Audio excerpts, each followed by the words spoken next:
Bonsoir à tous, nous sommes ensemble pour notre émission politique. Ce soir, je reçois Christiane Delany-Clara qui est avec nous puisque, bien sûr, nous sommes dans cette période où les uns et les autres se positionnent pour les prochaines élections. Donc, nous verrons avec elle ce qu'il en est exactement. Mais avant toute chose, nous sommes dans une situation, on va dire, assez compliquée. Alors, il y a des mesures de lutte contre le Covid, des mesures renforcées.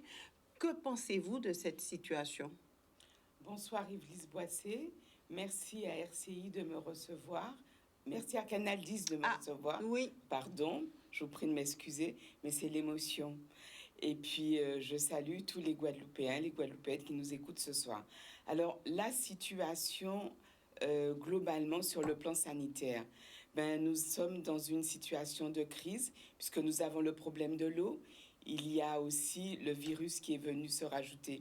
Alors moi, je me pose beaucoup de questions au risque de passer pour une complotiste parce qu'à partir du moment où on réfléchit, on analyse, alors que nous sommes dans une démocratie, on est traité de complotiste. Moi, j'ai une question. Au mois de décembre, nous avons 40 000 touristes qui sont venus. Grand bien nous fasse. C'est vrai que le tourisme est une manne financière pour nous. Au niveau des chiffres dus ou de la Covid, je ne sais plus si c'est féminin ou masculin, il n'y a pas eu de rebondissement. Et là, maintenant, on s'aperçoit que les chiffres montent, qu'il manque de lits. Alors, je suis dans le questionnement, d'autant que on pousse les gens à se vacciner. Et Madame de l'ARS, Madame Denux, pardon, a dit tantôt... Bonux, j'ai ma langue à fourcher. C'est peut-être un bonus pour la Guadeloupe. Je ne pense pas, dans la mesure où elle s'exprime de manière trop condescendante de mon point de vue. Mais elle disait que si les gens se vaccinaient suffisamment, nous n'en serions pas à ce point-là au niveau des hôpitaux. Alors, moi, je pense que c'est une sorte de lobbying qui est en train de se faire autour du vaccin, puisqu'on sait très bien ce qui se cache derrière les vaccins. Ce sont des laboratoires. Plutôt que de développer les soins, alors que l'armée française s'est fait soigner avec les médicaments qui existaient tantôt, ces laboratoires qui sont énormes, qui ont des contrats avec l'Europe, faut qu'ils vendent leurs produits. Donc je pense que c'est une sorte de nébuleuse où on veut nous enfermer, la Guadeloupe compris, puisque nous sommes département français, pour nous pousser à nous vacciner. Donc vous êtes anti-vaccin? Non, pas du tout. Alors merci de me poser cette question. Moi, j'estime que les vaccins sont nécessaires. Je me suis vaccinée, comme beaucoup d'entre vous, d'été polio, ce type de vaccin. Pendant de longues années, il y a eu des recherches qui ont été faites et des phases de tests ont été faites. Et à l'issue de ces phases, ces vaccins ont été mis sur le marché. Aujourd'hui, on s'aperçoit que nous ne sommes même pas à la phase finale des essais et qu'on nous l'impose. Donc, je ne suis pas contre le vaccin, loin de là. Je suis dubitative et je me questionne sur la précipitation. Moi, demain, il y aura un recul suffisant pour ce vaccin, je serai la première à le faire. Je ne dis pas aux gens de ne pas se vacciner, mais moi, en mon âme et conscience, de ce que je sais sur le vaccin et du temps de recherche qu'il faut, je ne me vaccinerai pas. Regardez le VIH. Pourtant, il y a des fonds. Il existe depuis maintenant 20 ans. Il n'y a pas un vaccin. Et là où le Covid, il y a déjà un vaccin, je me pose des questions.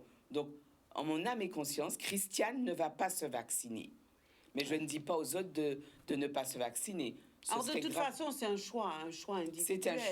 C'est un choix, d'autant qu'il y a des accords qu'on appelle les accords de Nuremberg qui sont clairs là-dessus. En matière de vaccination, les personnes doivent avoir le libre arbitre. Là, une fois de plus, il y a quelque chose qui est bafoué. C'est ce qui m'inquiète. Ouais. Alors vous êtes inquiète, mais de toute façon pas pour vous, puisque vous avez décidé de ne pas vous faire vacciner. D'ailleurs, nous aurons un plateau prochainement avec des médecins, avec des personnes qui vont nous parler de tout cela, et on verra bien ce qu'il en est. Alors maintenant, à travers toute cette situation, il faut penser élection régionale, il faut penser élection départementales. Alors, comment vous positionnez-vous par rapport à ces élections? Alors, je vais vous répondre, mais avant de répondre, je voudrais apporter une précision. Effectivement, je me positionne et ça va être difficile parce que nous sommes dans une pandémie. Moi, il y a quelque chose qui me choque. Comment des maires, des personnes qui nous dirigent, demandent à ce que nous soyons confinés? On sait très bien que notre économie souffre depuis tantôt. Elle souffre encore plus aujourd'hui.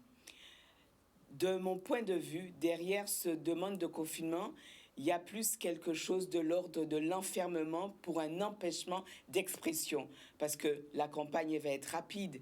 Et si nous sommes en pandémie, nous ne pourrons pas faire comme on a l'habitude de le faire. En plus, chez nous, c'est une tradition, aller de ci, de là, parler aux gens.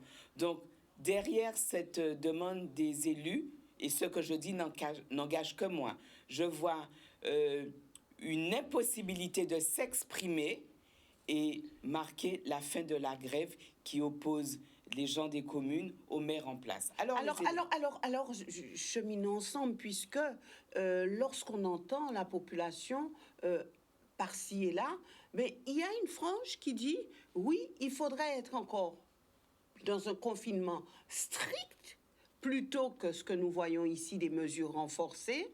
Il y a certains, et là, c'est du côté des commerçants qui disent non, non, nous, on veut travailler, donc surtout pas de confinement. Alors, que faire puisqu'il y a quand même ces chiffres qui parlent en disant que ce virus circule chez nous. Alors, est-ce qu'il faut laisser tout le monde faire ce qu'il veut et ensuite avoir une explosion? Est-ce qu'il faut contenir? Comment contenir? Alors, est-ce que c'est si facile que ça? Alors, ce n'est pas facile et c'est loin de l'être. Une chose, 40 000 touristes au mois de décembre en Guadeloupe qui ne se protégeaient pas forcément, il n'y a pas eu d'augmentation. Alors, cette frange de la population qui dit qu'il faut laisser les choses, eh bien, ce sont des gens, des malheureux, qui travaillent. C'est le petit bonhomme ou la petite dame qui est sur le bord du chemin, qui fait ses poulets grillés, qui n'attend pas que la France lui apporte quelque chose. On nous traite souvent de fainéants. Ben, il y a des gens qui travaillent en Guadeloupe. Et ces gens-là,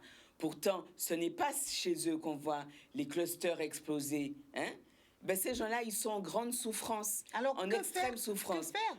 Alors, moi, ce que je dirais, il y a des exemples. Le Sénégal, les gens fonctionnent. Il n'y a pas plus de vaccins, il n'y a pas plus de malades que ça. En Nouvelle-Calédonie, qui est un département français, nous avons l'exemple.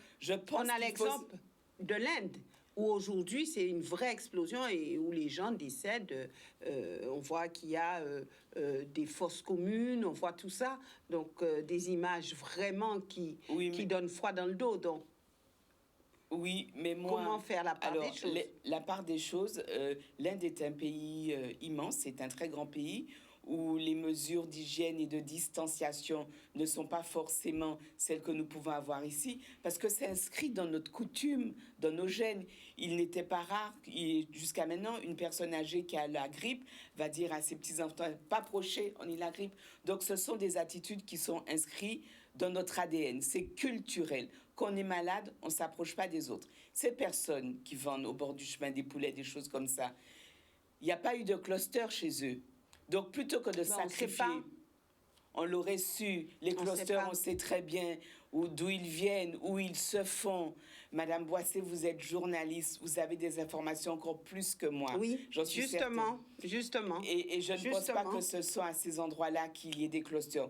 Moi, je pense que le juste milieu... Ça peut être n'importe où. Parce que, par exemple, à Madrid, en Espagne, ils ont ouvert les restaurants, on va dans les salles de spectacle et les choses n'ont pas augmenté. Je pense qu'il faut demander aux gens de continuer à prendre leurs responsabilités, c'est-à-dire en termes de distanciation.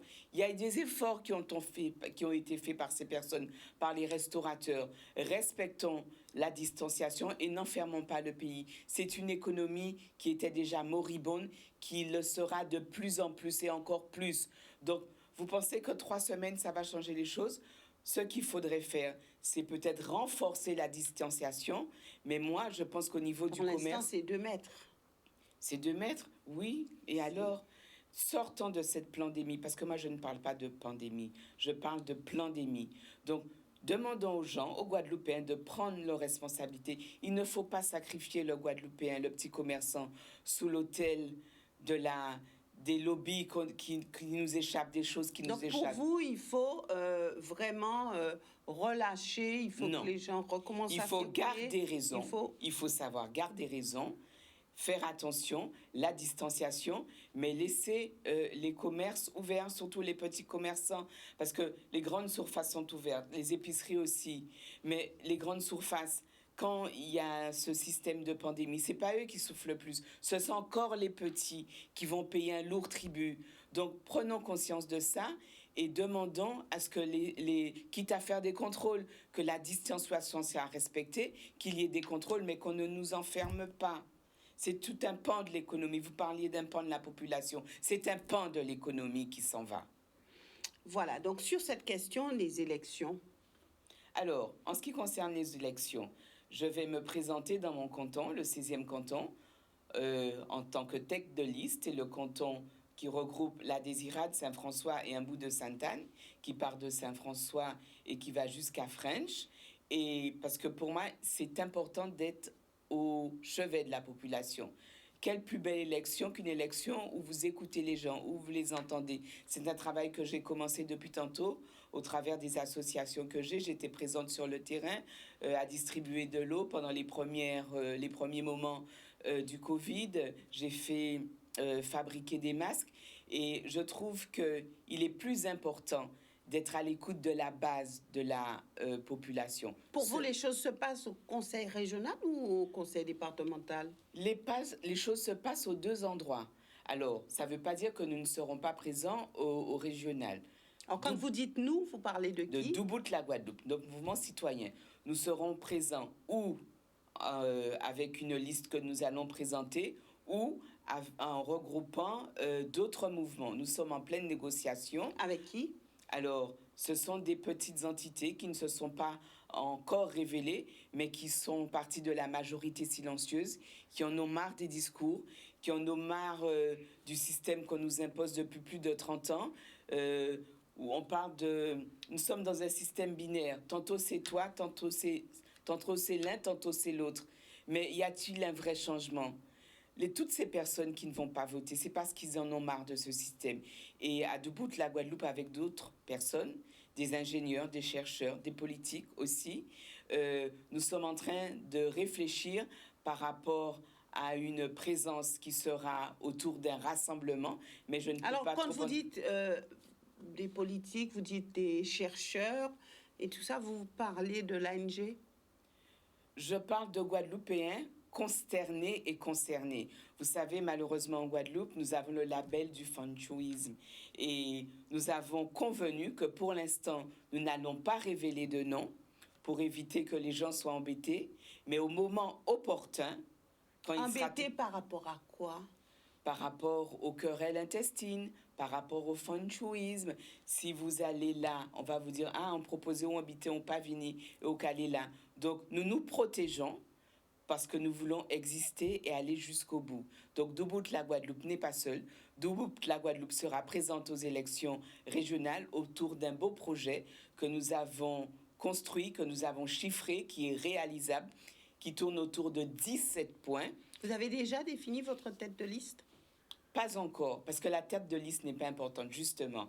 Et c'est ce qui nous tue, parce qu'on voit bien ce qui se passe. Nous sommes dans des querelles intestines, fratricides. Nous sommes actuellement, depuis tantôt, dans la consanguinité des partis. La tête de liste n'est pas importante. C'est le même discours que l'ANG qui dit la tête de liste n'est pas importante. Nous sommes dans une autre mouvance. Donc... Oui, mais ce discours, il est tenu depuis tantôt. Moi, j'arrive, je suis toute neuve, je suis fraîche en politique.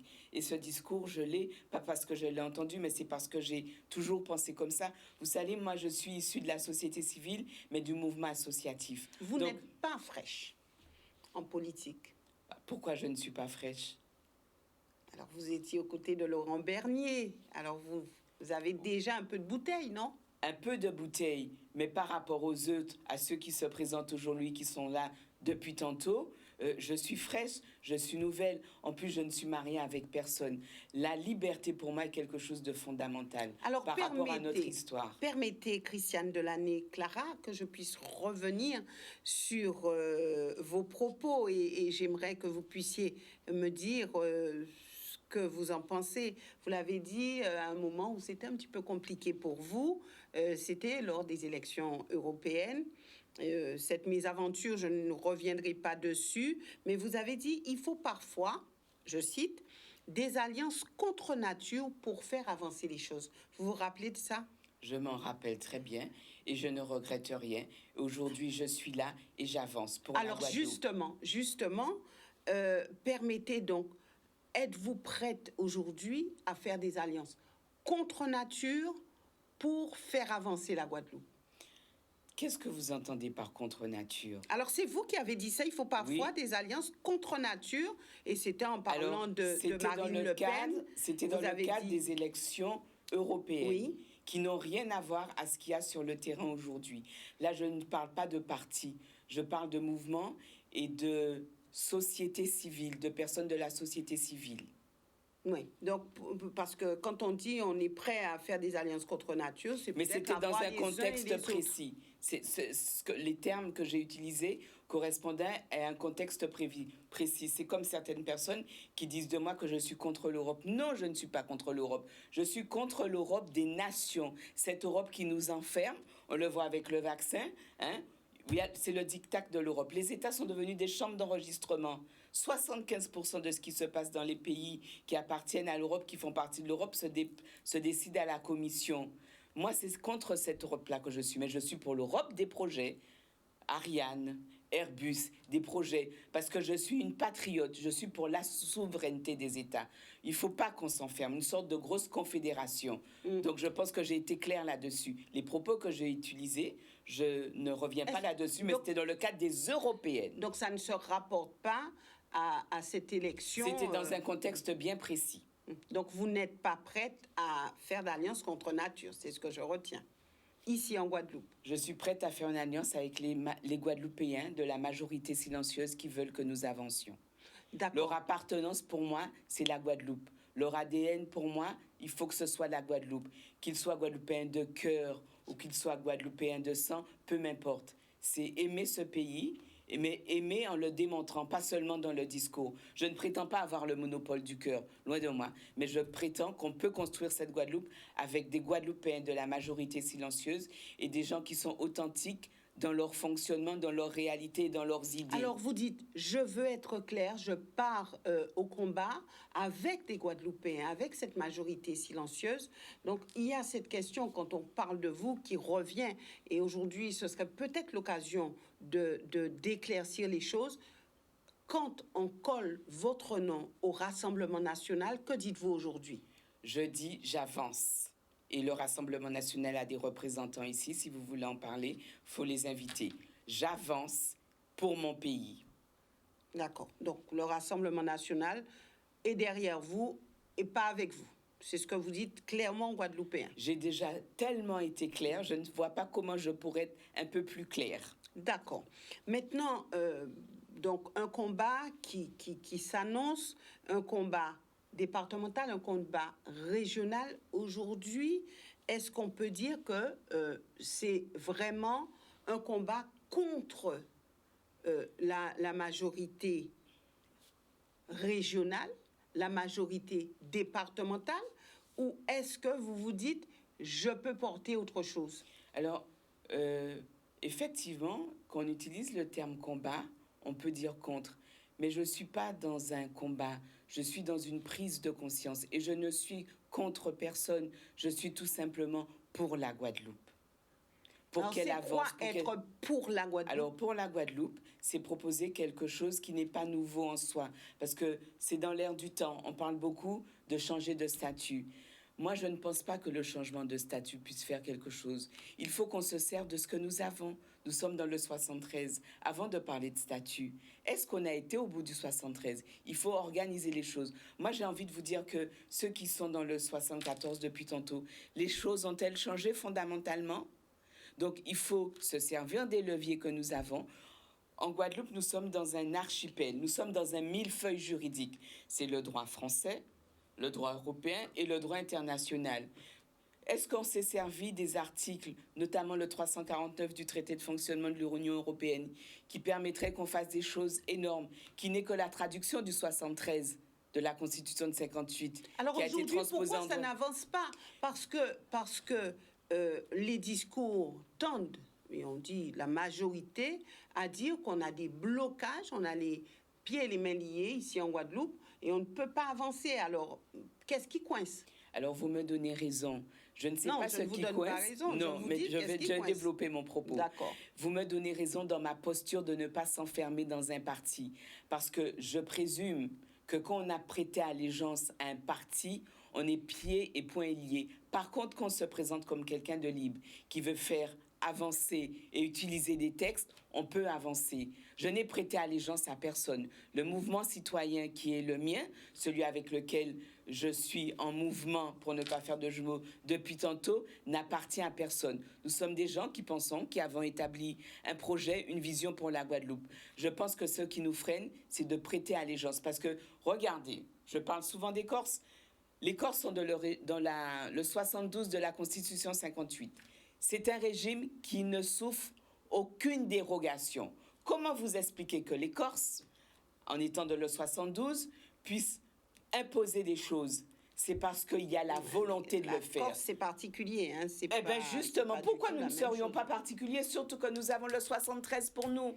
En Corse, depuis tantôt, depuis Napoléon, on ne paie pas de droit de succession. Ou à minima, le 8 décembre, le jour de la fête nationale corse, avant le départ de M. Hollande, ils ont fait proroger cet état de fait. Alors que nous, qui sommes dans un régime qui nous permet d'avoir des dérogations, nous n'avançons pas. Moi, je pense que c'est l'enfermement. C'est pour ça que je dis qu'il ne faut pas s'enfermer dans un parti. On nous ridiculise, on se moque de nous.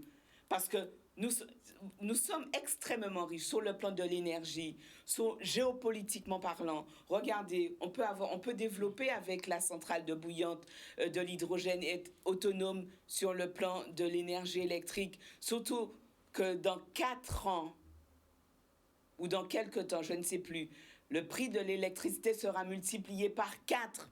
L'agriculture, développer une agriculture. Pourquoi on ne la développe pas? Les voies maritimes, nous sommes en Amérique centrale. Pendant que la flibuste se développe dans les océans qui bordent l'Afrique, pourquoi nous n'ouvrions pas des voies maritimes? Le canal de Panama s'est élargi. On pourrait faire une zone, une plaque tournante du commerce, puisque nous sommes dans la maritimisation des échanges commerciaux. Il y a énormément de choses qu'on pourrait faire. Delaney Clara, alors vous dites qu'il y a beaucoup de choses qu'on pourrait faire. Alors, c'est vrai que plusieurs viennent et disent « Oui, mais pourquoi ça ne se fait pas? Pourquoi on peut faire, on peut faire ?» Mais est-ce aussi facile que ça de faire? Moi, je pense qu'il suffit d'une question de volonté. Et je suis en capacité de vous dire ce qui n'a pas été fait depuis 10, 20 ans, 30 ans. Vous pourrez le faire? Si je vous êtes pourrais élu, le faire parce que je ne suis pas dans un enfermement. Et on le voit bien. Regardez, Harry Chalus dit « Je ne suis pas un homme de parti ». Il dit « Je ne suis pas un homme de parti ». Et vous dites qu'il n'a pas su faire avancer les choses alors. C'est ce qu'il verbalise. Mais on sait bien qu'il y a des choses qui lui sont imposées. Par qui? Par le gouvernement en place.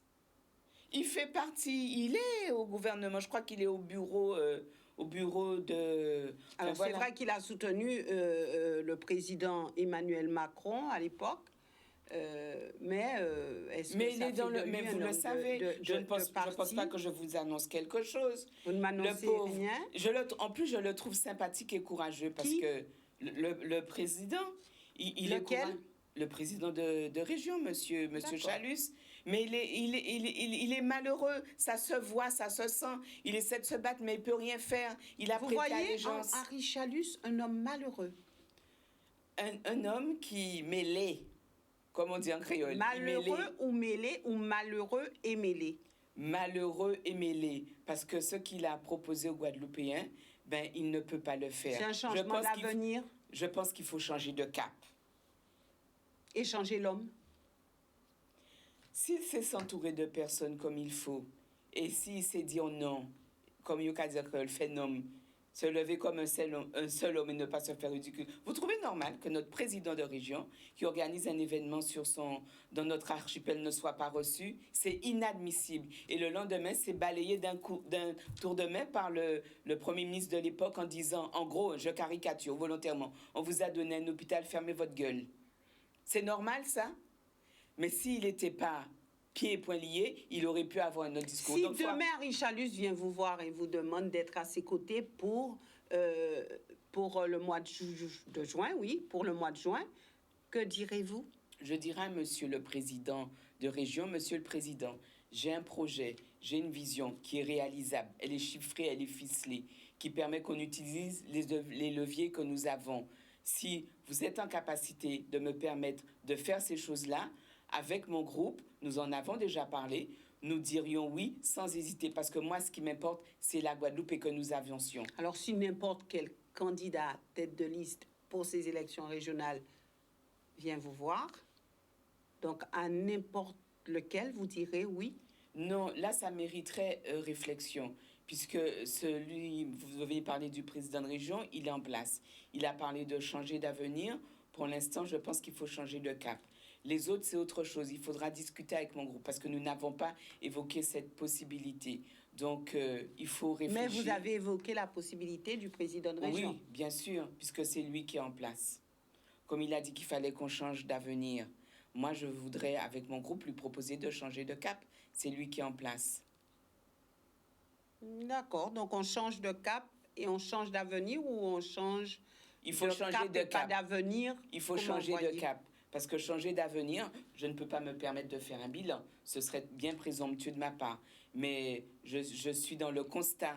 Pour l'instant, le changement d'avenir, non, il n'est pas au rendez-vous. Alors peut-être qu'il le sera, mais pour l'instant, je lui propose qu'il faut changer de cap. Parce que changer d'avenir, ça n'a pas fonctionné malheureusement. Pas suffisamment.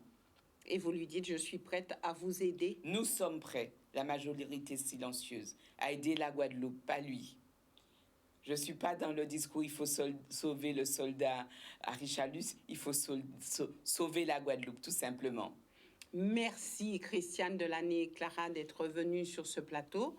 Merci aussi à vous, téléspectateurs, de nous avoir suivis. Nous nous retrouvons vendredi pour un plateau spécial Covid, un plateau où nous aurons plusieurs invités qui auront à nous parler de ces mesures renforcées, mais surtout de la situation de la Guadeloupe face à cette pandémie. Excellente soirée à vous.